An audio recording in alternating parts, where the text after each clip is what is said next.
தள்ளி போடுறது தாங்க முடியாம தான் போயிடுன்னு சொல்றேன். இருள் சூழும் போது வீட்டு விளக்கு அணைக்க போறியா பவானி? உனக்கு துணையா என்னை இருக்க விடு. இவ்வளவு சொல்லி உனக்கு என்ன பிடிவாதம்? போ. நான் உன்னை விட்டு போக முடியாது. நீ என்னோட இருக்கவே கூடாது.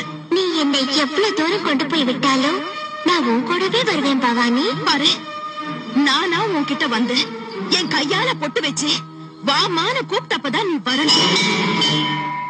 அதுக்கு முந்தி நீ வந்தேன்னா என் பொண்ணு அந்த ஆத்துல மிதக்கும். என் தாலி மேல ஆணையா சொல்றேன்.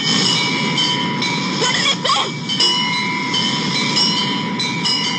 அருள் புரிய வந்த மகள் அம்மனின் கரியது பெரியதோர் துணை இதனை தெரிந்ததென்ன இளமாது.